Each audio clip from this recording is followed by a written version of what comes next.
नमो विष्णुपदाय कृष्णप्रेष्ठाय भूतले श्रीनिधि जगदाकस्वामिनिधे नमः नमाचार्यपादाय निताय कृपकृताय गौरगदामताय नगरग्रामतारिणे नमो विष्णुपदाय कृष्णप्रेष्ठाय भूतले श्रीमते भक्तिवेदांत स्वामिनिधे नमः नमस्ते सारस्वते देवी गौरवाणी प्रचारिणे निर्विशेष शून्यवादी मध्य देशधारिणे जय श्री कृष्ण चैतन्य प्रभु नित्यानंद श्री अद्वैत गदाधर श्रीवासादि गौर भक्त वृंदा हरे कृष्णा कृष्णा कृष्णा हरे हरे हरे राम राम राम हरे हरे हरे कृष्णा माताजी भागवत प्रार्थனை படிக்கிறீங்களா?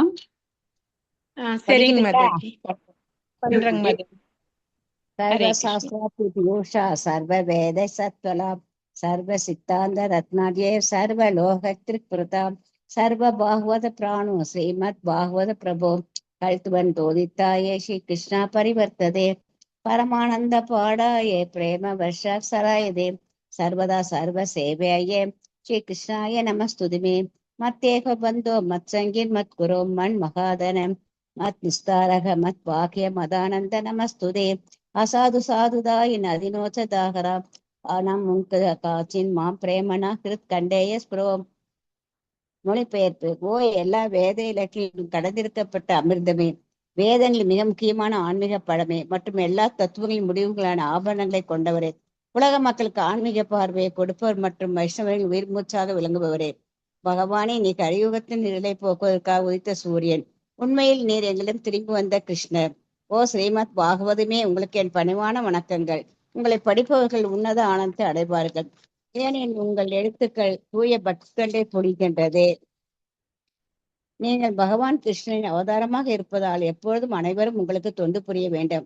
ஓ ஸ்ரீமத் பாகவதமே, ஓ என்று ஒரே நண்பரே, உடன் இருப்பவரே, என்னுடைய ஆசிரியரே, என்று மிகப்பெரிய சொத்துமாகவும் விடுப்பவராகவும் இருப்பவரே, என்று மிக நல்ல பாக்கியம் மற்றும் ஆனந்தமாக இருப்பவரே, என்று மரியாதை கலந்த வணக்கங்களையும் ஏற்றுக்கொள்ளுங்கள். ஓ ஸ்ரீமத் பாகவதமே, புனிதமற்றவருக்கு புனிதத்தை வழங்குபவரே, மிகவும் வீழ்ச்சி அடைந்தவர்களை உயர்த்துபவரே, என்னை எப்போதும் கைவிட வேண்டாம். கிருஷ்ணருக்கான தூய பக்தி தோன்றுடன் எப்போதும் என் இதயத்தும் தொண்டையும் தோன்றுவீராக. ஓம் தத்சத். ஹரே கிருஷ்ணா. ஹரே கிருஷ்ணா. தேங்க்யூ மாதாஜி.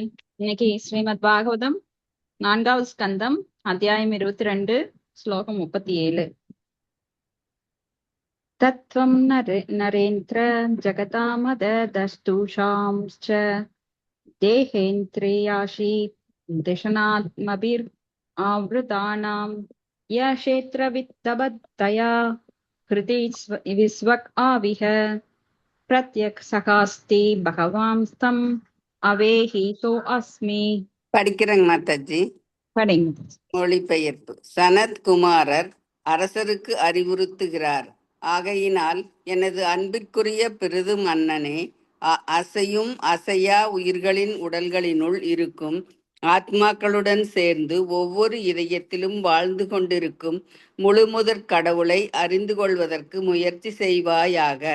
ஒவ்வொரு ஆத்மாவும் பஞ்சபூதங்களால் ஆன உடலாலும் மூச்சுக்காற்று மற்றும் புத்தி என்னும் நுண்மையான உடலினால் மூடப்பட்டிருக்கின்றது. பொருளுரை. இச்சிலோகத்தில் குறிப்பாக அறிவுறுத்தப்படும் செய்தி என்னவென்றால், மனித உருவெடுத்த வாழ்க்கையில் எப்போதும் பணத்திற்காகவும் புலநுகர்ச்சிக்காகவும் காலத்தை வீணே செலவழிக்காமல் ஒவ்வொருவர் இதயத்திலும் அவரவர் ஆத்மாவுடன் வீற்றிருக்கும் முழுமுதற் கடவுளை உணர்ந்து கொள்வதற்கு உதவும் ஆன்மீக செல்வங்களை பயிர் செய்வதற்கு ஒருவன் முயற்சிக்க வேண்டும் என்பதாகும். பரமாத்மா வடிவிலான முழுமுதற் கடவுள். ஸ்பெல்லிங் மிஸ்டேக், பயிற்சி செய்வதற்கு அப்படின்னு போடுறதுக்கு அவங்க ஸ்பெல்லிங் மிஸ்டேக், அது மாத்திக்கோங்க. ஓகே.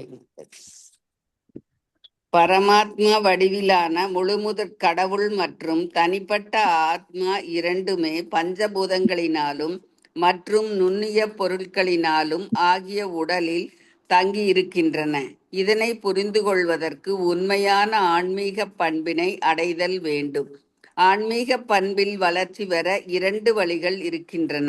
ஒன்று அருவவாதிகள் சொல்லும் முறை, மற்றொன்று பக்தி தொண்டு. அருவவாதி அவனும் பரமாத்மா ஒன்று என்ற முடிவினை கொண்டவன். ஆனால் பக்தர்களோ அல்லது உயர்ந்தவர்களோ முழுமுதற் கடவுள் நம்மை ஆட்கொள்பவர், நாம் எல்லோரும் அவருக்கு ஆட்படுபவர்கள்.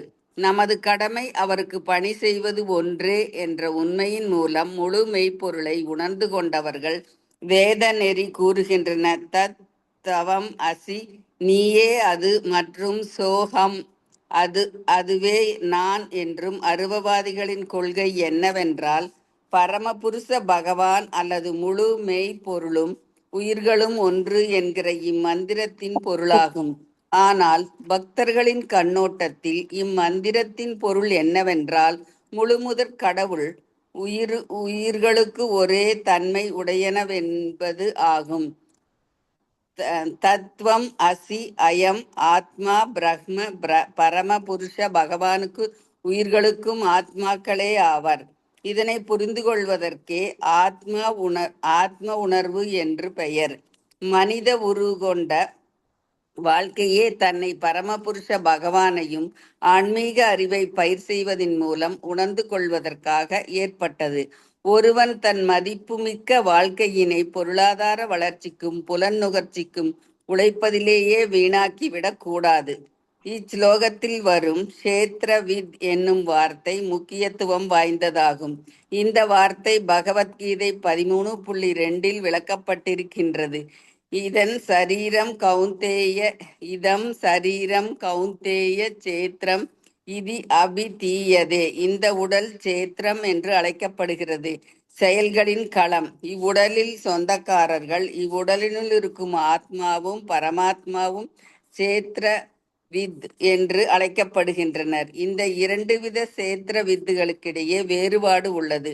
ஒரு சேத்திரவித் அல்லது உடலை அறிந்தவர் என்னும் பரமாத்மா தனிப்பட்ட ஆத்மாவை வழிநடத்துபவராக இருக்கின்றார். நாம் பரமாத்மாவின் கட்டளைகளை சரியாக பின்பற்றும் பொழுது நமது வாழ்க்கை வெற்றி அடைகிறது. அவர் உள்ளும் புறமும் இருந்து நமக்கு வழிகாட்டுகின்றார். அகத்தில் அவர் சைத்தன்ய குரு அல்லது ஆன்மீக குருவாக இருந்து வழிகாட்டுகின்றார். புறத்தே அவர் தம்மை ஒரு ஆன்மீக குருவாக வெளிப்படுத்தி மறைமுகமாக உயிர்களுக்கு உதவி செய்கின்றார். இவ்விரண்டு வழிகளிலும் பகவான் உயிர்களுக்கு வழிகாட்டுவதினால் உயிரானது தனது பௌதீக செயல்களை விடுத்து வீடு பேறு பெற்று முழுமுதற் கடவுளை அடைகின்றன. பரமாத்மாவும் ஆத்மாவும் சேர்ந்து தன் உடலில் இருப்பதை ஒருவன் தன் உடல் புதிதாகவும் ஒளிவெற்று விளங்குவதிலும் இருந்தே புரிந்து கொள்ளக்கூடும். எப்போதும் பரமாத்மாவும் ஆத்மாவும் உடலை விட்டு வெளியேறுகின்றனவோ அப்போது இந்த உடல் அழுகத் தொடங்குகிறது. ஆன்மீக உணர்வில் வளர்ச்சி அடைந்தவன் மரித்த உடலுக்கு உயிருள்ள உடலுக்கும் உள்ள வேறுபாட்டினை இதன் மூலம் புரிந்து கொள்கின்றனர். இறுதியாக ஒருவன் தனது பொன்னான நேரத்தை பொருளாதார வளர்ச்சி மற்றும் புலன் நுகர்ச்சியிலே செலவிட்டு வீணாக்காமல் அவன் தனது ஆன்மீக அறிவை வளர்த்து ஜீவாத்மா பரமாத்மாவுக்கும் இடையே உள்ள உறவை பற்றி அறிந்து கொள்ள வேண்டும். இவ்வறிவு வளர்ச்சியில் மூலமே ஒருவன் விடுதலை பெற்று தன் வாழ்வில் உயர்ந்த குறிக்கோளை அடைய முடியும். பௌதீக உலகில் தனக்குள்ள தொழில்களை எல்லாம் விட்டுவிட்டு ஒருவன் ஆத்மா விடுதலை பாதைக்கு வருவான் என்றால் அவன் இழப்பது எதுவும் இல்லை என்றும் சொல்லப்படுகின்றது. ஆனால் இவ்விடுதலை பாதைக்கு வராமல் பொருளாதார வளர்ச்சி மற்றும் புலனுகர்ச்சியிலேயே கருத்துடையவன் எல்லாவற்றையும் இழக்கின்றான். வியாசதேவரின் நாரதர் சொன்ன கருத்து இங்கே முக்கியத்துவம் பெறுகின்றது. படிக்கிறீங்களா மாதாஜி? படிக்கிறேன் மாதாஜி. त्यक्त्वा स्वधर्मं शरणां भुजां हरेत् भजन् अपगोद पदे ततोपति यत्र क्व भद्रम् आभूतमक्षकिं को वा ताप्तो भजतां स्वधर्मतः. ஒரு மனிதன் ஆர்வக் கோளாறினாலோ அல்லது வேறு ஏதேனும் காரணத்தினாலோ முழுமுதற் கடவுளின் திருவடி தாமரைகளிலிருந்து அடைக்கலம் புகுந்தான் என்றால் உடனடியாக அவன் தன் வாழ்வின் உயர்ந்த குறிக்கோளையே வெற்றியடைய முடியாமல் போகலாம் அல்லது அனுபவமின்மையினால் கீழே விழுந்து விடலாம். அதனால் ஒன்றும் பாதகமில்லை. ஆனால் ஒருவன் பக்தி தொண்டில் அதனால் பௌதீக தொழில்களையே நன்கு செய்து கொண்டிருந்தான் என்றால் அவன் அடையக்கூடிய லாபம் ஏதும் இல்லை. ஹரே கிருஷ்ணா மாதாஜி. ஹரே கிருஷ்ணா. தேங்க்யூ மாதாஜி. நன்றி மாதாஜி. இப்ப பிருத்து மகாராஜா 4 குமாரர்களை சந்திக்கிறார். சந்திக்கும் போது பிருத்து மகாராஜா அவர்களை போற்றி புகழுரைக்கிறார். பக்தர்களை புகழ்வது அப்படிங்கிறது ரொம்ப முக்கியமானது. நேத்து கூட நம்ம வியாச பூஜையில நம்ம குரு மகாராஜை வந்து புகழ்ந்து குளோரிஃபிகேஷன் இதெல்லாம் நாம நிறைய பேர் பண்ணியிருக்கோம். ஸோ பக்தர்களை புகழ்வது ரொம்ப முக்கியமானது. ஒருவர் வீட்டுக்கு வந்த உடனே அவர்கள் புகழை நாம் பேச வேண்டும். ஏன்னா நாமெல்லாம் சில இடங்கள்ல பாருங்க, இப்போ கடன் வாங்க போறோம் அப்படின்னா, நீங்க எவ்வளவு நல்லவங்க, எங்க தாத்தா காலத்துல இருந்து உங்களை தெரியும், நம்மளுக்கு அவ்வளவு பழக்கம் இருக்கு, எங்க தாத்தா கூட சொல்லுவாரு நீங்க அவ்வளவு நல்லவங்க, அவங்க தாத்தா எங்க தாத்தா ஃப்ரெண்டா இருந்தாங்க, அப்ப வந்து அவங்க எங்களுக்கு உதவுனாங்க அப்படின்னு சொல்லிக்கிட்டு என்ன சொல்லுவார் வந்தவர், எனக்கு இப்ப கொஞ்சம் கஷ்டமா இருக்கு, ஏதாவது கொஞ்சம் அமௌண்ட் தந்தீங்கன்னா நான் உங்களுக்கு மறுபடியும் தர்றேன் அப்படின்னு சொல்லி உடனே போனோடனே எனக்கு பணம் தான் கேட்க மாட்டார். ஸோ குளோரிஃபிகேஷன், மனிதர்களை புகழ்வது வந்து அது எப்ப வேணா மாறலாம். ஆனா பகவானை புகழ்வது அப்படிங்கிறது எட்டர்னல், நிலையானது. ஏன்னா பகவானுடைய புகழ்ச்சி, அவர் என்றுமே புகழுக்குரியவர். நாம புகழ்ந்துகிறதுனால அவருக்கு புகழ்ச்சி வர்றது கிடையாது. அதே சமயம் நம்மளுக்கு புகழக்கூடிய தகுதியும் கிடையாது. ஆனா பகவான் வந்து அதை ஏற்றுக்கொள்கின்றார். தகுதியே இல்லாம நம்ம புகழ்ந்தா கூட, ஏன்னா பகவான் ஒவ்வொரு அடியும் என் குழந்தைகளை நான் ஏத்துக்கிறதுக்கு என்னென்ன செய்யறாங்களோ அதெல்லாம் பிளஸ் எடுத்துக்கிறார். நம்ம என்ன செஞ்சாலும் நாமெல்லாம் இந்த ஜட உலகில அவங்க இப்படி இவங்க இப்படின்னு குறை சொல்லுவோம், நெகட்டிவா சொல்லுவோம். ஆனா பகவான் நெகட்டிவா பண்ணா கூட அதை பாசிட்டிவா எடுத்துக்கிறார். இதுதான் பகவானுக்கும் நம்மளுக்கும் உள்ள கல்யாண குணம் வித்தியாசம். பகவான்கிட்ட எல்லாமே கல்யாண குணங்கள், எல்லாமே மங்களகரமானவை. ஆனா நமக்கு இருக்கிறதோ குறையுடைய புலன்கள், குறையுடைய பார்வை, குறையுடைய பேச்சுக்கள். சோ இங்க வந்து பிருத்து மகாராஜா சொல்றார், சனத்குமாரர்கள் பிருத்து மகாராஜாக்கு அறிவுரை கூறுறாங்க. எனது அன்புக்குரிய பிருத்து மன்னனே, அசையும் அசையா உயிர்களின் உடல்களில் இருக்கின்ற ஆத்மாவுடன் சேர்ந்து ஒவ்வொருவர் இதயத்திலும் பரமபுருஷ பகவான் வாழ்கின்றார். இப்போ மலத்தில் இருக்கிற புழுவுல கூட பரமாத்மா, ஒவ்வொரு எறும்புல இருந்தும் யானை வரைக்கும் திமிங்கலம் வரைக்கும் நீங்க பரமாத்மா இருந்தால் மட்டுமே நம்மளால செயல்பட முடியும். அப்போ ஒவ்வொரு உடலுமே பஞ்சபூதங்களால் மூடப்பட்டிருக்கு. 9 வாயில் கொண்ட குடிலை, மூச்சுக்காற்று, மனம், புத்தி, அகங்காரம் அப்படின்னு நுண்மையான பொருட்களால் அது மூடப்பட்டிருக்கு. அப்ப இந்த ஸ்லோகத்துல என்ன சொல்றார் சொல்ல பிரபுபாதர் அப்படின்னா, பணத்துக்காகவும் புலனுணர்ச்சிக்காகவும் காலத்தை வீணடிக்காம பகவானை உணர முயற்சி செய்ய வேண்டும். அதற்காக ஆன்மீக செல்வங்களை நாம பயிற்சி செய்யணும். ஆன்மீகத்திற்கு நாம முக்கியத்துவம் கொடுக்கணும். அதாதோ பிரம்ம ஜிக்ஞாசா, பரமாத்மா வடிவிலான முழுமுதற் கடவுள் மற்றும் தனிப்பட்ட ஆத்மா இரண்டுமே பஞ்சபூதங்களினாலும் நுண்ணிய பொருட்களாலுமான உடலில் தங்கி இருக்கிறது. சோ நம்ம உடல்ல வந்து ஆத்மா எந்த சைஸ்ல இருக்கிறதுன்னு கட உபனிஷத்துல சொல்லப்பட்டிருக்கு. முடியல 10,000 கூறுகள்ல ஒரு பங்கு தான் ஆத்மாவோட சைஸ். அது லென்ஸ் வச்சு கூட பார்க்க முடியாது, ஆனா உணர முடியும். ஆத்மா இருக்கிறதுனால தான் தலையிலிருந்து கால் வரைக்கும் நமக்கு உணர்வு இருக்கு. இந்த ஆத்மா போயிடுச்சு அப்படின்னா நம்ம உடல் வந்து பிணத்துக்கு நம்ம வந்து பிணம் ஒப்பிடப்படுதில்லை, நாம பிணம். சோ அந்த உடலுக்கு வந்து எந்த வேல்யூவும் கிடையாது. இருக்கிற வரைக்கும் நாம என்ன பண்ணுவோம், அதுக்கு பல சௌகரியங்கள் பண்றதுலயே நாம முழு முயற்சியாக 24 மணி நேரமும். பௌதிகவாதிகள் பாத்தீங்கன்னா அவங்க இதுலயே தான் இருப்பாங்க. அழிய போற உடலுக்கு என்ன சுகம் தரலாம், தேகாபிமானத்துல செயல்பட்டு கொண்டிருப்பாங்க. ஆனா ஆன்மீக பண்பில் வளர்ச்சி பெற 2 வழிகள் இருக்கு. இந்த ஆத்மா, அந்த உடலுக்குள்ள இருக்கிற ஆத்மா வந்து ஆன்மீகமானது, அது சத்து சித்து ஆனந்தமயமானது, நித்தியமான வாழ்வும் நித்தியமான அறிவும் நித்தியமான ஆனந்தமும் கொண்டது. அந்த ஆத்மா தான் நிலையானது. ஆனா இந்த ஆத்மாவை போற்றி இருக்கும் உடல் பல வகைகள்ல நீங்க பார்க்கலாம். 84 லட்சம் உயிரினங்களாக, நீர்வாழ் உயிரம், நிலவாழ் உயிரினம், இப்படி எல்லா விதத்திலையும் நீங்க பார்க்கலாம். ஆனா இந்த ஆத்மாவை பற்றிய அறிவு இல்லாதவர்கள் பிறப்பு, இறப்பு, முதுமை, நோய், ஜென்ம, மிருத்து, ஜரா, வியாதி அப்படிங்கிற சிக்கல்ல சிக்கி அவங்க வந்து எப்பவுமே அதுல மூழ்கி போயிருப்பாங்க. அவங்கள வந்து யாராலே காப்பாற்ற முடியாது. சோ இதுக்கு நம்ம என்ன பண்ணணும்னா, இப்ப 2 வகையான ஆன்மீக வாழ்வு இருக்கு. ஆன்மீகத்துல ஈடுபட முடியும். ஒண்ணு அருவவாதிகள், இன்னொன்னு பக்தர்கள், தூய பக்தர்கள். அப்ப தூய பக்தர்கள் அவங்களுக்கு வந்து முழுமை உணர்வு கிடைக்கும். ஆனா ஆன்மீகத்துல அருவவாதத்தை பின்பற்றுபவர்களுக்கு முழுமை இருக்காது, அறகுறை நாலேஜ். சோ பக்தர்களுக்கு எப்படின்னா, முழுமுதற் கடவுள் நம்மளுக்கு உள்ள பரமாத்மா வடிவில் இருக்கிறார், அதற்கும் மேல பகவானாக எல்லாவற்றிலும் இருக்கிறார், நீக்கமர நிறைந்திருக்கிறார், அணுவிலும் சரி ஜடத்திலும் சரி ஆன்மீகத்திலும் சரி எல்லாமே அவர், எல்லா காரணங்களுக்கும் காரணம் அவர் தான் அப்படிங்கிறது அவங்களுக்கு புரியும். சோ நம்மளோட கடமை என்னன்னா, ஜீவேன சுரூபஹய கிருஷ்ணேர நித்யதாச, அவருக்கு பணி செய்வது ஒன்றே. இப்ப வேத நெறிகள் சொல்லுது தத்துவம் அசி. தத்துவம் அசி அப்படின்னா நீயே அது, சோஹம் அதுவே நான். இது வந்து அருவவாதிகள் கொள்கை.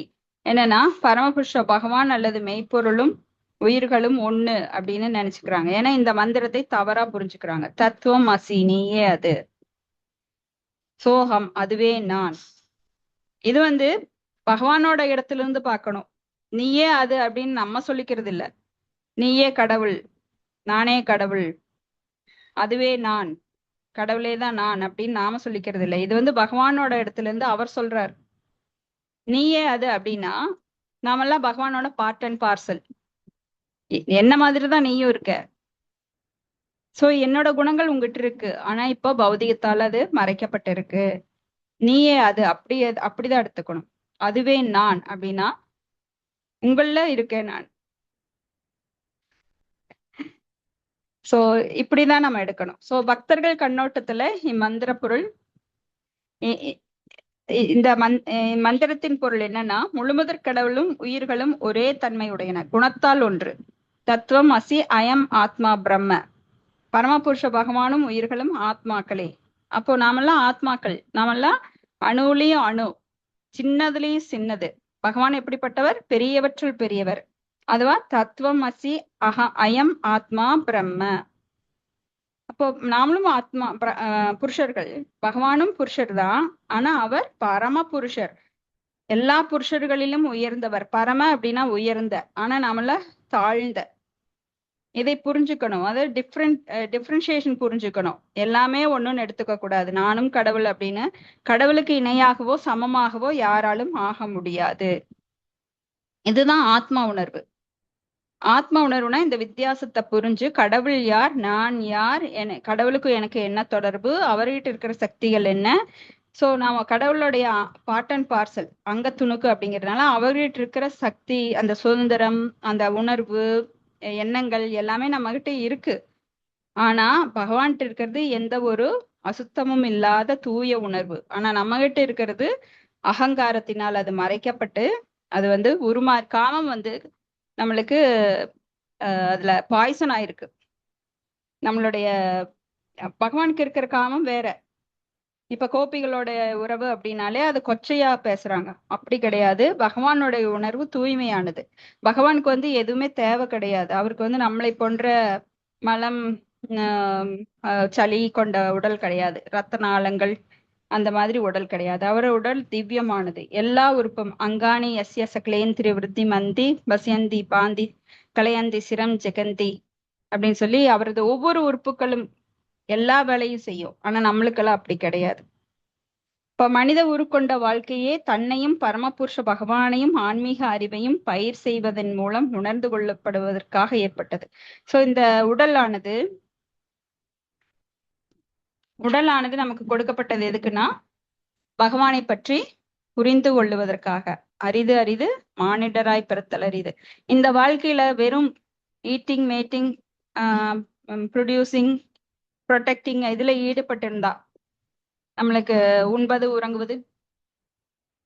உறங்குவது உடலுறவு கொள்ளுவதற்காக இந்த மனித உடல் கொடுக்கப்படல. பகவானை பற்றி புரிந்து மீண்டும் பேக் டு காட் அவர்கிட்ட செல்வதற்காக இந்த அரிதான மானித பிறவி வந்து நம்மளுக்கு கிடைச்சிருக்கு. அப்ப இங்க வந்து இந்த சேத்ரவித் அப்படிங்கிற சொல்லும் நம்மளுக்கு ரொம்ப முக்கியமானது. பகவத்கீதையில இதை பத்தி 13வது அத்தியாயத்துல 2வது ஸ்லோகத்துல படிச்சிருக்கோம். இதம் சரீரம் கௌந்தேய சேத்திரம் மீதி அபிதீயதே. சேத்திரம் அப்படின்னா இந்த உடல் கருவி, நாமெல்லாம் இங்க அனுபவிக்கிறதுக்கு வந்திருக்கோம். சோ அதுக்காக கொடுக்கப்பட்ட கருவிதான் இது. ஏன்னா இந்த கருவி இல்லாம அனுபவிக்க முடியாது. எம் வாபி ஸ்மரன் பாவம். இறப்பின் போது எந்த ஸ்மரன்ல நாம அந்த காலேஜ நம்ம இறக்குறோமோ அதுக்கு தகுந்த மாதிரி, அந்த ஆசைகளுக்கு தகுந்த மாதிரி அடுத்த உடல் கிடைக்குது. நிறைய தூங்கணும்னு நினைக்கிறவங்களுக்கு கரடியோட உடல் கிடைக்கும்.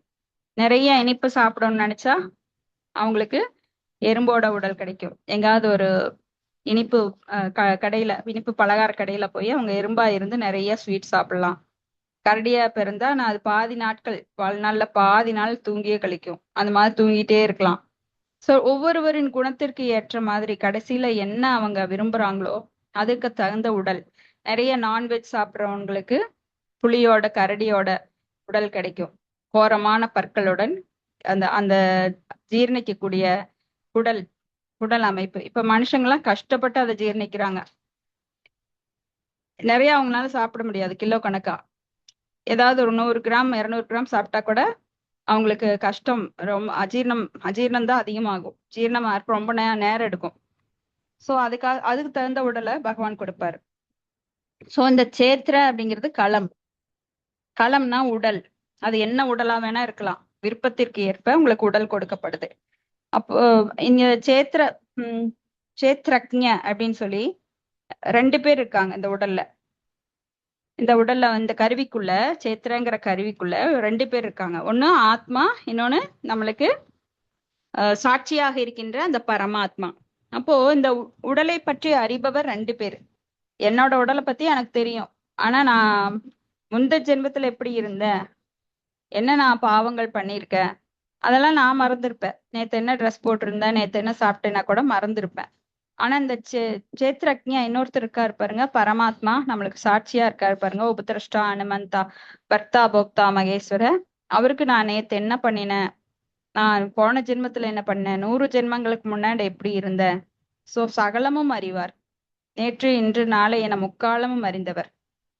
சோ அவர் நம்மளுக்கு இயற்கையோட சட்டப்படி நம்மளுக்கு என்ன கிடைக்கணும், என்ன கிடைக்க கூடாது அப்படிங்கிறத அவர் தான் நிர்ணயிக்கிறார். எனக்கு தலை வலிச்சா எனக்கு மட்டும்தான் தெரியும். ஆனா அங்க இன்னொருத்தருக்கும் தெரியும். யாருக்கு? பரமாத்மாக்கு. சோ எனக்குள்ள என்னென்ன இருக்கு, என்னென்ன மறைக்கப்பட்ட சிந்தனைகள் இருக்கு. நம்ம வெளியில நாம சிரிச்சுக்கலாம். ஆனா நம்ம உள்ள என்ன நினைக்கிறோங்கிறது யாருக்குமே தெரியாது. முகத்தை வச்சுதான் கண்டுபிடிப்போம். ஆனா பகவானுக்கு எல்லாம் தெரியும், நான் உள்ள என்ன நினைக்கிறேன், எப்படி நடந்துக்கிட்டேன் அப்படின்னு. சோ அவர் நம்மளுக்கு உள்ளும் புறமும் இருந்து வழிகாட்டுகிறார். புறத்துல எப்படி, உள்ளத்தா இப்படி இருக்காரு சேத்ரக்ஞாவா. சரி, வெளியில எப்படி இருக்கார், ஆன்மீக குருவாக இருந்து நம்மளுக்கு வழிகாட்டுகிறார். நாம சொல்லுவோம் இல்லைங்களா, மனசாட்சி அப்படின்னு சொல்லி. அது சைத்திய குரு. சைத்திய குரு அப்படின்னா அவர் தன்னை வெளிப்படுத்தாம உள்ளத்திலேயே குருவாக இருந்து நம்மளுக்கு வழிகாட்டுகிறார். அப்போ சைத்திய குருவா ஆன்மீக குருவா கூட நம்மளுக்கு இருக்கிறார். சிலருக்கெல்லாம் ஆன்மீக குரு அப்படின்னா வெளியில கிடைப்பாங்க, சிலருக்கெல்லாம் உள்ள இருந்தே வழிகாட்டுறாரு. இப்படி ஒருத்தர் நாம ஜபம் செஞ்சுட்டே இருப்பார். அவருக்கு இந்த பகவத்கீதை பாகவதம் அதெல்லாம் தெரியாது. பல காலங்களாக கிராமத்துல இருக்கார். அவர் கிராமத்துல இருந்துட்டு நாம ஜபம் நல்லா செஞ்சுட்டே இருக்காரு. அதுல ஒரு டேஸ்ட் வந்துருச்சு. தொடர்ந்து செஞ்சுட்டே இருக்காரு. அவருக்கு யாரும் வழிகாட்டுறதெல்லாம் கிடையாது. ஆனா அவருக்குள்ள இருக்கிற சைத்திய குரு என்ன பண்ணாருன்னா அவர் தூய்மையாக்கி இப்ப எப்படி இருக்காருன்னா அவரை போய் நிறைய அந்த மகானை போய் பாக்குறாங்க. நிறைய பேரு போய் அவர் பார்த்துட்டு வராங்க. அவரை பார்த்துட்டு அவங்களுக்குள்ள நிறைய மாற்றம் வருதுன்னு சொல்றாங்க. சோ அந்த அளவுக்கு அவருக்கு எந்த சாஸ்திரங்கள் படிக்கல, ஆனா வழிகாட்டுதலும் கிடையாது வெளியில இருக்கிற குரு மூலமா. ஆனா நிறைய சாண்டிங் பண்றாரு. ஹரே கிருஷ்ண கிருஷ்ண கிருஷ்ண ஹரே ஹரே, ஹரே ராம ராம ராம ஹரே ஹரே. இப்படி 30 வருடங்களா தொடர்ந்து சாண்ட் பண்ணிட்டே இருக்காராம். ரொம்ப நேரம் அதுலயே தன்னை ஈடுபடுத்திக்குவார். ஆனா அவர் பெரிய மகான் சொல்லிக்கிட்டு இன்னைக்கு நிறைய பேர் பார்க்க போறாங்க. இது அவர் சாஸ்திரங்கள் படிச்செல்லாம் அவர் பகவானை தெரிஞ்சுக்கல. சோ நாம ஜபத்தின் மூலமாகவே, ஏன்னா நாம ஜபம் எவ்வளவு வலிமையுடையது. இதுதான் நம்மளுக்கு முதல்ல சொல்லப்படுறது, நாம ஜபம். நாம ஜபத்தின் மூலமா நீங்க நிறைய அறிவு சேகரிக்கிறதுனால எந்த பிரயோஜனம் கிடையாது. அறிவை சேகரிச்சுட்டு எனக்கு எல்லாம் தெரியும் பாரு சொல்றது, இப்போ என்ன கூட எடுத்துக்கோங்க, இப்ப நான் எக்ஸ்பிளைன் பண்ணலாம். ஆனா நான் நாம ஜபத்தை, நாம ருச்சி எனக்கு கிடைக்கல அப்படின்னா எல்லாமே வேஸ்ட். எனக்கு கிடைச்ச அறிவு எல்லாமே வேஸ்ட். நாம ருச்சி கிடைக்கணும் எனக்கு. இன்னும் நான் நிறைய நாமம் சொல்லணுங்கிற ஆர்வம் எப்ப வருதோ அப்ப நாம ருச்சி வருது. சோ எதுவுமே தெரியலனா கூட அவங்களுக்கு பக்தி இருக்கு. ஆனா தெரிஞ்சாலுமே பக்தி இல்லாம வெளிப்புறமா நம்ம வந்து அறிவை சேகரித்துக்கிறதுனால அதனால ஒரு பிரயோஜனம் கிடையாது. அப்போ பகவான் இந்த 2 வழிகள்ல உயிர்களுக்கு வழிகாட்டுறதுனால உயிரானது பௌதிக செயல்களை விடுத்து வீடு பேறு பெற்று முழுமுதற் கடவுளை அடைகின்றன. பரமாத்மாவும் ஆத்மாவும் சேர்ந்து தன் உடலில் இருப்பதை ஒருவன் தன் உடல் புதிதாகவும் ஒளிபெற்று விளங்குவதிலுமிருந்தே புரிந்து கொள்ள முடியும்.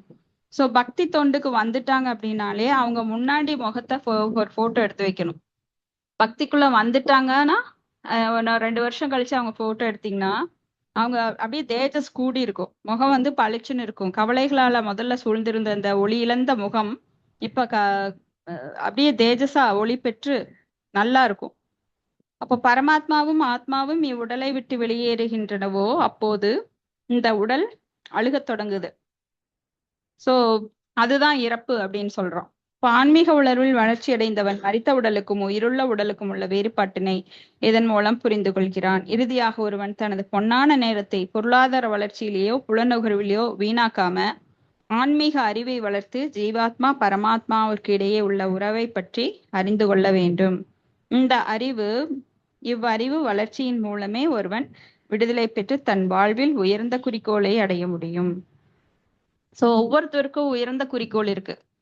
வாழ்க்கையில பௌதிகமா நிறைய குறிக்கோள் இருக்கலாம். நான் வந்து இவ்வளவு சேர்க்கணும், கார் வாங்கணும், வீடு வாங்கணும் அப்படின்னு. அதெல்லாம் குறிக்கோளே கிடையாது. அதெல்லாம் மட்டகரமான எண்ணங்கள். அதெல்லாம் நம்ம வாழ்க்கைக்கு எதுக்கும் உதவாது. இடையிலேயே நாம இறந்துருவோம். பல பேரு குறிக்கோள் எல்லாம் வச்சிருப்பாங்க, ஆனா இடையிலேயே இறந்து போவாங்க. அந்த குறிக்கோள் எதுக்குமே உதவாது. சோ அடுத்த ஜென்மம் அவன் அதுக்காக பிறப்பான் மறுபடியும். சோ அல்ப விஷயத்திற்கு கண்ணாடி துண்டுக்கு ஆசைப்பட்டது மாதிரி துருவ மகாராஜா சொல்றாரு. அவருக்கு வந்து பெரிய ராஜ்யமே பகவான் கொடுக்குறாரு. ஆனா அவர் சொல்றாரு, இது கண்ணாடி துண்டு, எனக்கு உங்களோட பக்தி தான் வேணும்னு சொல்றாரு. அது போல நம்ம எத்தனைக்கோ ஆசைப்படலாம், எல்லாமே கிடைச்சாலும் கூட நம்மளுக்கு அது திருப்தி தராது.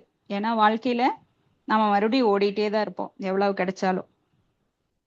சோ இந்த அறிவு வளர்ச்சியின் மூலமே ஒருவன் விடுதலை பெற்று தன் வாழ்வில் உயர்ந்த குறிக்கோளை அடைய முடியும். நிறைய பேர் மரணத்திற்கு அப்புறம் என்னங்கிறது யோசிக்காமத்தான் இந்த குறுகிய வாழ்க்கையில அல்பத்தனமான குறிக்கோள்களை வச்சுக்கிறாங்க, பௌதீக குறிக்கோள்கள் சொல்லிட்டு.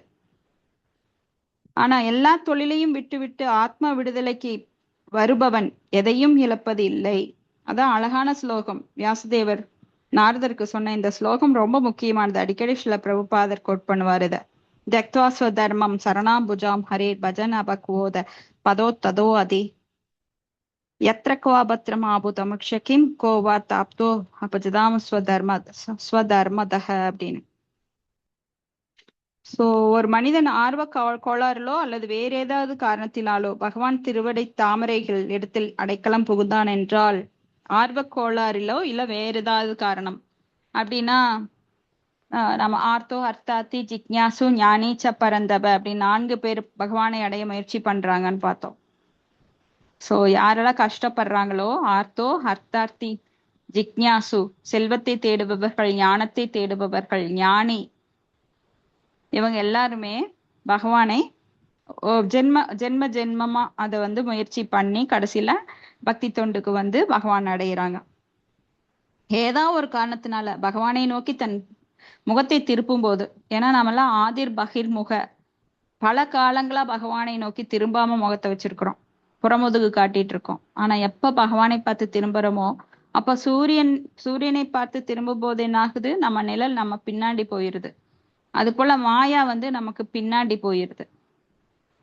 சூரியனை பார்த்து திரும்பும்போது மாயா என்கின்ற நிழல் எங்க இருக்கு, பின்னாடி. அதனால ஒன்னும் பண்ண முடியாது, அது ஓடி மறைஞ்சுக்கும். ஆனா பகவானை பார்த்து நம்ம முகம் திருப்பும் போது, எப்படி சூரியனை பார்த்து நம்ம முகம் திருப்பி நின்னோம்னா நம்ம நிழல் வந்து நமக்கு முன்னாடி இருக்கும். அப்ப மாயாதேவி நமக்கு முன்னாடி இருப்பாங்க. சோ உயர்ந்த குறிக்கோள் அப்படின்னா நம்ம வாழ்வுல பகவானை அடையிறதுதான். சோ அவன் வந்து அடைக்கலம், பகவானோட திருவடி தாமரைகளில் அடைக்கலம் புகுந்தான் என்றால் உடனடியாக அவன் தன் வாழ்வின் உயர்ந்த குறிக்கோளை வெற்றியடைய முடியாமல் போகலாம், அல்லது அனுபவமின்மையால் கீழே விழுந்து விடலாம். சோ அவங்க உடனே போகலாம் கூட கிடையாது. இந்த ஜென்மத்துல நான் ஒரு 5th பாஸ் பண்ணிட்டேன் அப்படின்னா 5வது பாஸ் பண்ணிட்டேன்னா அடுத்த ஜென்மத்துல 6வதுல இருந்து தொடங்கலாம். ஆனா தொழில் செய்யறேன் பேர் வழி நான் ரொம்ப கோடீஸ்வரன் அப்படின்னு ஜடத்துல ஈடுபட்டு இருக்கிறோம்னால போகும்போது எதையும் கொண்டு போக முடியாது. ஆனா யாரெல்லாம் பக்தி செய்யறாங்களோ அந்த பக்தி புண்ணியத்தை கையில எடுத்துட்டு போக முடியும். அதனால அடுத்த ஜென்மத்துல அதுல இருந்து தொடங்கலாம். எங்க விட்டாங்களோ அங்கிருந்து தொடங்கலாம். ஆனா பௌதிகத்துல எப்பொழுதும் புலனுகர்வுல ஈடுபட்டு இருக்கிறவங்க எதையும் எடுத்துட்டு போக முடியாது. காதற்ற ஊசியும் வராதுகன் கடைவழிக்கே. அதனால அவங்க போகும்போது தங்களுடைய பாவ புண்ணியங்களை மட்டும்தான் சுமந்து போவாங்க. ஆனா பக்தனோ அவன் வந்து மேன்மையான நிலைக்கு பல படிக்கட்டுகள் முன்னேறி அதுல இருந்து மறுபடியும் அவன் மேல ஏற ஆரம்பிச்சிருவான். அதனால அவனுக்கு எந்த ஒரு குறைவும் இல்லை. நேகாபி கிரமணா சொஸ்தி பிரத்யவாயோ நா வித்தியதே ஸ்வல்பமப்பியஸ்ய தர்மஸ்ய திராயுதோ மகதோ பயாத் அப்படின்னு. சோ கீழே விழுந்தா கூட அவனுக்கு ஒன்றும் பாதகம் கிடையாது. ஆனால் பக்தி தொண்டில் ஈடுபடாமல் பௌதிக தொழில்களையே நன்கு செய்து கொண்டிருந்தாள் என்றால் அவன் அடையக்கூடிய லாபம் ஏதுமில்லை. இங்க வந்து கோடி கோடியா லாபம் இருக்கு அப்படின்னு நினைச்சவன் கூட என்ன ஆகும்னா மறுபடியும் அவன் எதையும் எடுத்துட்டு போக முடியாது. சல்லி காசு கூட வெறும் கையோட தான் போகணும். ஏன்னா அதை சம்பாதிக்கிறதுக்காக ஈடுபட்டிருந்த அவன் வாழ்க்கையின் குறிக்கோளான ஆத்ம தத்துவத்தை புரிஞ்சுக்காதனால நிறைய பாவம் பண்ணியிருப்பான். ஏன்னா இந்த மனித உடலை சரியாக பயன்படுத்தாதனோட விளைவு அவனுக்கு நட்டமே. அதுக்காக அவன் ரொம்பவே தண்டிக்கப்படுவான். சோ எல்லாருமே இதுல கவனமா இருக்கணும். மனித உடல் கிடைச்சும் அவன் வந்து அதுக்காக முயற்சி பண்ணல அப்படின்னா நம்மள சூதுர்லபம் அது. அடுத்தது ஸ்லோகம் 38. யஸ்மிங்கிதம் சத் அசத் ஆத்மதயா விபாதி மாயா விவேக விதுதிஸ்ரஜி வாஜி வாஹி பித்தி தம் நித்யமுக்த பரிசுத்த விசுத்த தத்துவம் பிரத்யூத கர்ம கலில பிரகிருதிம் பிரபத்தே. மாதாஜி நான் படிக்கிறேங்க மாதாஜி. படைங்க. மொழிபெயர்ப்பு பொருளுரை வழங்கியவர் தெய்வ ராசா பக்திவேதாந்த சுவாமி ஸ்ரீல பிரபுபாதா அவர்களுக்கு ஜெய். இந்த உடலிலே காரணமாகவும் அதன் விளைவாகவும் முழுமுதற் கடவுள் தன்னை தோன்ற செய்கிறார். ஆழ்ந்த ஆராய்ச்சியினால் ஒருவன் இந்த மாயையின் ஆற்றலை கடந்து விடுவானானால் பாம்பை கயிறாக என்னும் தவறான கருத்து அவனை விட்டு விலகுகிறது. அதன் பிறகு அவன் முழுமுதற் கடவுளானவர் பௌதீக படைப்புகள் எல்லாவற்றையும் தாண்டி தூய அகசக்தியில் நித்தியமாக இருப்பவர் என்பதை புரிந்து கொள்வான். இவ்வாறு பகவான் ஜடத்தின் மாசுக்கள் அனைத்துக்கும் மேலாக இருக்கின்றார். அவரையே ஒருவன் சரணடைதல் வேண்டும். பொருளுரை. இந்த ஸ்லோகம் மாயாவாத முடிவான ஜீவாத்மா பரமாத்மா இரண்டிற்கும் இடையே எந்த விதமான வேறுபாடும் இல்லை என்று ஒன்றே என்பதை குறிப்பாக மறுதளிக்கின்றான். மாயாவாத முடிவு என்பது உயிர்களுக்கும் பரமாத்மாவிற்கும் இடையே எந்த விதமான வேறுபாடு கிடையாது, இரண்டும் ஒன்று என்பது மாயாவாதிகள் அருவமான பிரம்மத்திற்கே வெளியே தனித்து எந்தவித தோற்றமும் கிடையாது என்று அப்படி ஒருவன் எண்ணினால் அது மாயையினால் தோன்றுவது என்றும் இம்மாயை கயிற்றினை பொம்மையை அறவாக தோன்ற செய்யும் ஆற்றலுடையது என்றும் அறிவிக்கின்றன. கயிறு நாகம் உதாரணமாக மாயாவதிகள் எப்போதும் கூறும் வாதமாகும். ஆகையினால் தான் இங்கே விவர்வத வாத என்று வார்த்தை சிறப்பாக குறிப்பிடப்பட்டிருக்கின்றது. உண்மையில் பரமாத்மாவாக விளங்கும் முழுமுதற் கடவுள் நித்திய விடுதலை பெற்றவர் ஆவார். அதாவது முழுமுதற் கடவுளான ஜீவாத்மாவுடன் சேர்ந்து இந்த உடலில் வாழ்கிறார். இது வேதங்களிலும் உறுதி செய்யப்பட்டிருக்கிறது. ஒரு மரத்தின் ஒரே கிளையில் இருக்கும் இரண்டு நண்பர்களைப் போல் அவர்கள் அமர்ந்திருக்கின்றன. இதில் பரமாத்மா மாயைகளை கடந்தவராக இருக்கின்றார். இந்த மாயா சக்தியானது பகிரங்க சக்தி அல்லது புறசக்தி என்று அழைக்கப்படுகிறது. உயிரோ தடஸ்ததா சக்தி என்று இடை சக்தி என்று அழைக்கப்படுகிறது. பகவத்கீதையில் பௌதீக சக்தியின் வடிவங்களாக நிலம், நீர், காற்று, நெருப்பு, வானம் போன்றவை குறிப்பிடப்பட்டுள்ளன. ஆன்மீக சக்தி மற்றும் உயிர் இந்த இரண்டு சக்திகளுக்குமே பரமபுருஷ பகவானை சார்ந்துள்ளவையாகும். சக்திகளையும் சக்திகளுக்கு உரியதையும் நாம் அடையாளம் கண்டு கொண்டாலும் உயிர்வாளியான ஜீவாத்மா புறசக்தியின் பாதுகாப்பினால் முழுமுதற் கடவுளும் தானும் ஒன்றே என நினைக்கிறது. பரபத்தியதே பாதிப்பினால் மறுபடியும் உயிர்வாளியான ஜீவாத்மா புறசக்தியின் பாதிப்பினால் முழுமுதற் கடவுளும் தானும் ஒன்றே என நினைக்கிறது. பரபத்தியதே என்னும் வார்த்தையும் இந்த ஸ்லோகத்தில் முக்கியத்துவம் உடையதாகும். பகவத்கீதை முடிவில் 18.66 இது குறிப்பிடப்படுகின்றது. சர்வ தர்மான் பரிச்சித்தே மாமேகம் சரணம் பிரஜ. அதிலேயே வேறொரு இடத்தில் பகவான் கூறுகிறார், பகினாம் ஜன்மானாம் அந்தே ஞானவான் மாம் பரபத்தியே. பகவத்கீதை 7.19 இந்த பரபத்தியதே அல்லது சரணம் பிரஜ என்பது ஜீவாத்மா பரமாத்மாவிடம் சரண் புகுவதை குறிப்பிடுகின்றது. இந்த ஜீவாத்மா சரணடையும் பொழுது முழுமுதற் கடவுளை உணர்ந்து கொண்டு அவர் ஜீவாத்மாவிடம் இருந்தாலும் கூட ஜீவாத்மாவை விட உயர்ந்தவர் ஆவார்.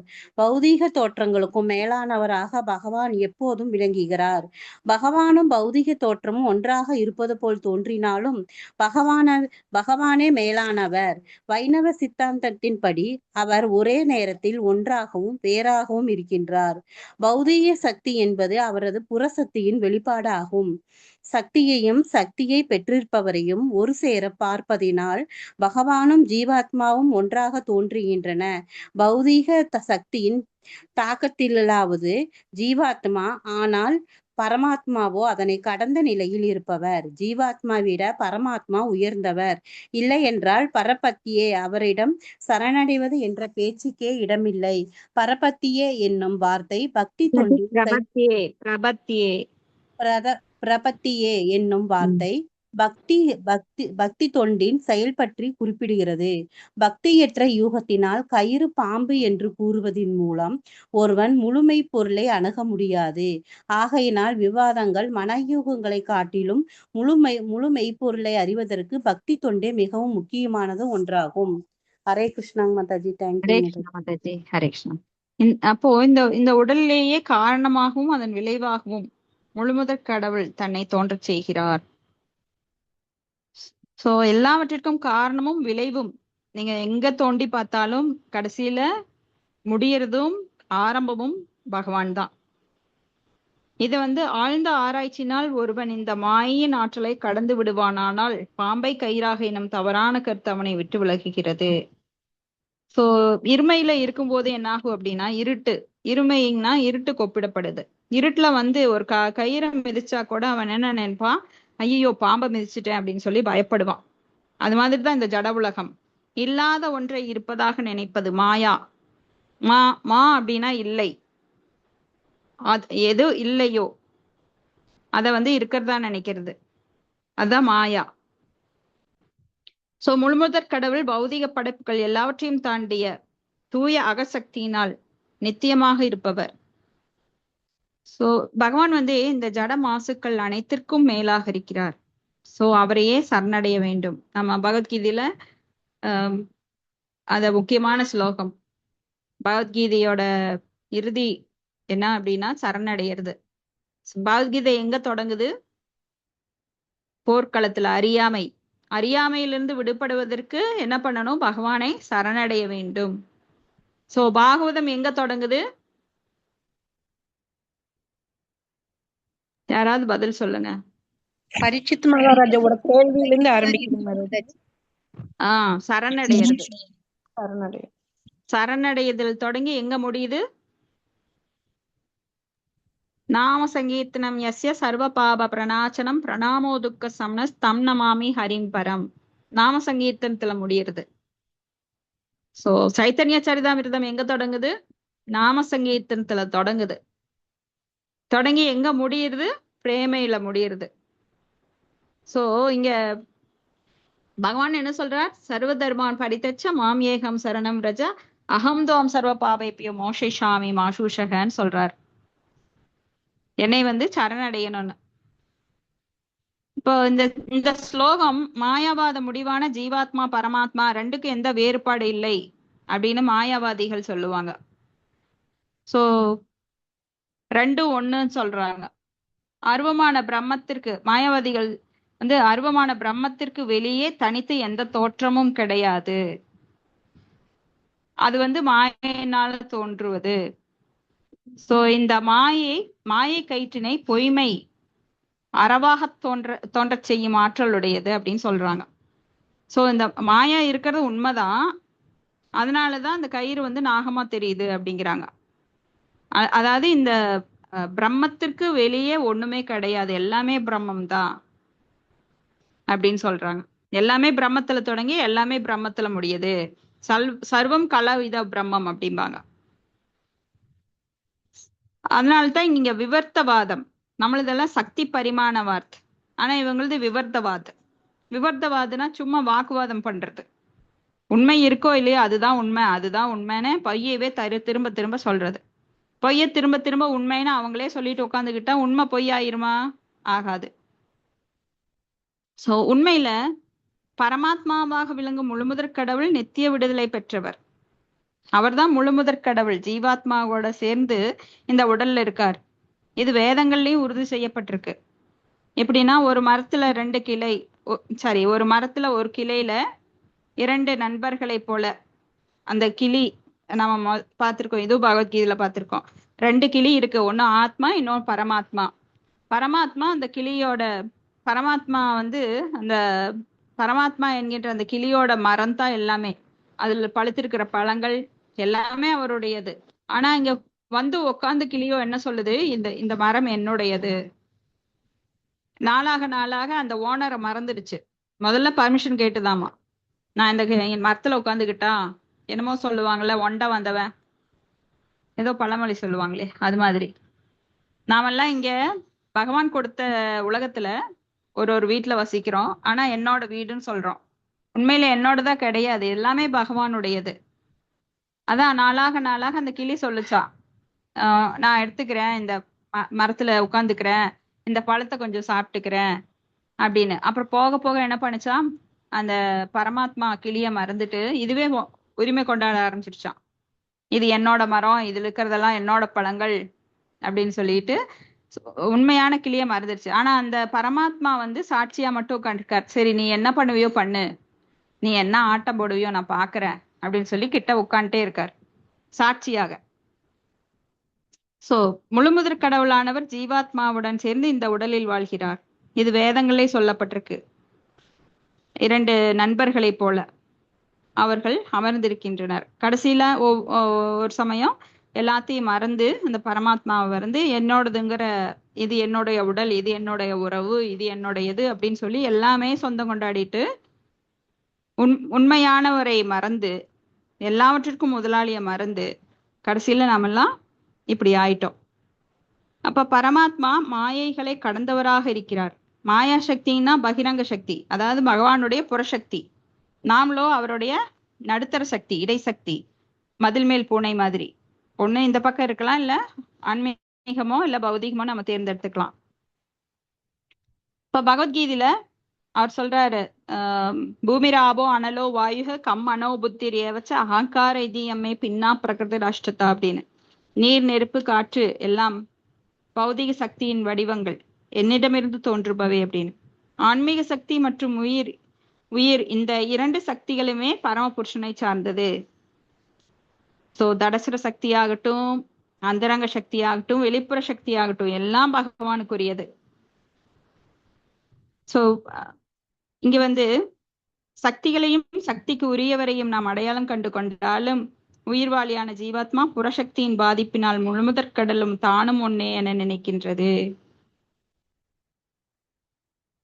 சோ எல்லாமே உயிர்வாளியான ஜீவாத்மா நினைக்குது புறசக்தியோட பாதிப்புனால, பகவானும் நான் தான், நானே பகவான், அகம் பிரம்மாஸ்மி அப்படின்னு.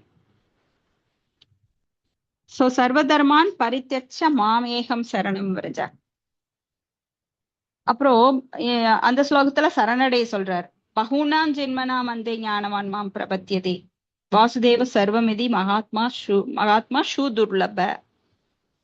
இந்த பிரபத்தியதே சரணம் பிரஜ அப்படின்னா சரண் புகுவதை குறிப்பிடுகிறது. இந்த ஜீவாத்மா சரணடையும் பொழுது முழுமுதற் கடவுளை உணர்ந்து கொள்கின்றது. அவர் ஜீவாத்மாவிடம் இருந்தாலும் கூட ஜீவாத்மாவிட உயர்ந்தவராவார். கடவுளை உணர்ந்து கொள்கிறது. அவர் ஜீவாத்மாவிடமே இருந்தாலும் கூட ஜீவாத்மாவை விட உயர்ந்தவர். அப்ப பகவான் வந்து ஜீவாத்மாக்குள்ள இருந்தா கூட பரமபுருஷ பகவானா பரமாத்மாவாக இருந்தாலுமே அவர் ஜீவாத்மாவை விட உயர்ந்தவர். ஏன்னா அவருக்கு இந்த மாயா எதுவும் தொந்தரவு கொடுக்க முடியாது. அவர் முக்குணங்களுக்கு அப்பாற்பட்டவர், அந்த காலத்தை கடந்தவர். அவர் அகம் காலோஸ்மின்னு சொல்றார் பகவான். நானே காலனாக செயல்படுகிறேன். சோ காலம் அவரை கட்டுப்படுத்தாது. ஏன்னா காலனுக்கும் அவர்தான் பகவான். இப்ப பகவானும் பௌதிக தோற்றம் ஒன்றாக இருப்பது போல தோன்றினாலும் பகவானே மேலானவர். அவர் ஒரே நேரத்தில் ஒன்றாகவும் வேறாகவும் இருக்கிறார். சோ ஒரே நேரத்தில் ஒன்றாகவும் வேறாகவும். சோ இங்கேயும் இருக்கிறார். அவர் அதே சமயம் ஆன்மீக உலகத்திலும் இருக்கிறார். ஆன்மீக உலகத்தை விட்டு ஒரு அடி கூட எடுத்து வைக்கிறது இல்ல. ஆனா இங்க எல்லாம் சக்தியாகவும் சக்திமானாகவும் இருக்கிறார். சோ பௌதிக சக்தி என்பது அவரது புறசக்தியின் வெளிப்பாடு. சக்திகளையும் சக்தியை பெற்றிருப்பவரையும் ஒரு சேர பார்ப்பதினால் பகவானும் ஜீவாத்மாவும் ஒன்றாக தோன்றுகின்றன. சோ இங்க நம்ம அளவுலயே பகவானையும் பாக்குறோம். அதுதான் நம்மளோட குறையே. இப்ப ஜீவாத்மாவை விட பரமாத்மா உயர்ந்தவர். இல்லையே பிரபத்தியே அதாவது சரணடைவது அப்படிங்கிற பேச்சுக்கே இடம் கிடையாது. இது அர்ஜுனன் கூட சொல்லுவாரு பிரபத்தியே அப்படின்னு. எந்த ஸ்லோகம் சொல்லுங்க பார்க்கலாம். 2வது அத்தியாயத்துல.